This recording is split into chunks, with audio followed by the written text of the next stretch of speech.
Bekliyorum.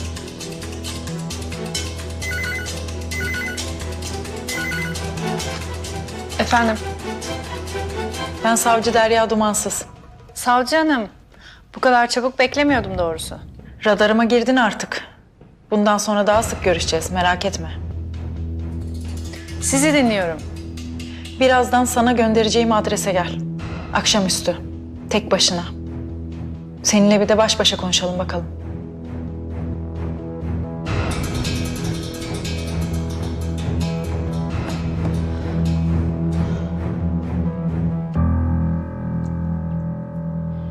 Bu Linda başıma bela olacak usta. Açığa çıkarmakla tehdit ediyor beni. Zaten Derya da gördü bizi otelde. Peki nasıl izah ettin? Manyağın teki dedim Linda için. Bana takmış kafayı dedim ama Tabii inanmadım. Derya bu usta. İşi şüphe etmek. Bir kanıt bulursa düşer peşine. Yavuz, artık bayın tarlasında dolanıyorsun. Her attığın adıma dikkat etmen lazım. Sen herkesin gözünde sıradan bir tamircisin. Eğer deşifre olursan bu iş burada biter. Bu ne demek usta? Yavuz tek başına mücadele etmek zorunda kalır demek.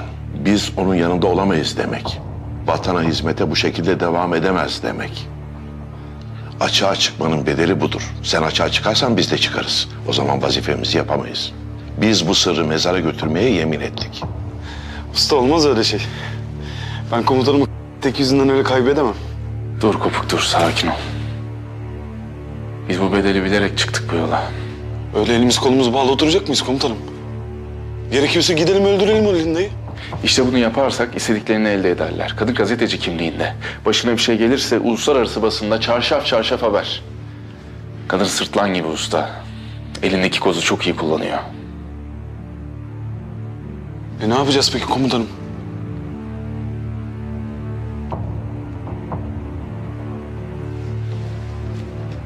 O El Mansur hala elimizde mi? Elimizde. Planın ne? Linda'ya karşı onu koz olarak kullanacağız. Ondan çekiniyor belli. Bu radikal örgütün de nereye eylem yapacağını bulmamız lazım. Bir ipucu bile bulsak bize yeter. Ben bizimkileri ararım. Siz adam alıp gelin. Önceliğimiz yapacakları saldırıyı öğrenmek. Birliklerimiz tehdit altında olabilir. Aynen öyle usta. Dinliyorum. Adamların hazır mı? Planımızı hızlandırman gerekebilir. Hazırlanıyorlar. Bu ne acele? Ne oldu? Radikal örgüt yan mı çizdi? Onlarla ilgili bir sorun yok. Asıl sorun Yavuz Karasu. El Mansur elinde. Onu konuşturup sizi durdurmaya çalışabilirler. Her taşın altından Yavuz Karasu çıkıyor. Tamam anladım ben, merak etme. Hızlandıracağım. Ama radikaller hazırsa zaten bir sorun çıkmayacaktır. Bugün bitireceğim. İyi edersin.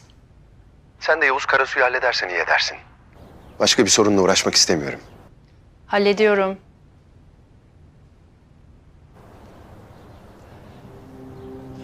Bir numara. Ayaklarını iyice aç. Dipçiyi omzunuza tam yerleştirmeniz lazım. Anladınız mı beni? Silahın dipçiğini omzunuza doğru yaslamanız lazım. Şimdi beni iyi dinleyin. Bugün tarihi bir zafere imza atacaksınız. Dragan'ın ordusunun ne kadar büyük, ne kadar kuvvetli olduğunu bütün dünya görecek. Siz de hazırlıklı olsanız iyi olur. Dragan.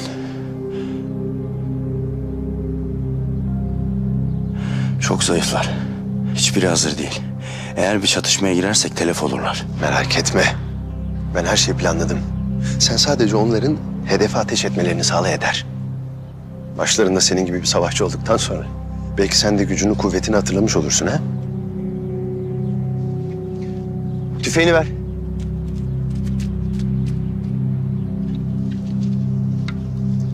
Göster onlara. Yapabilir miyim bilmiyorum. Sen mi? Hadi.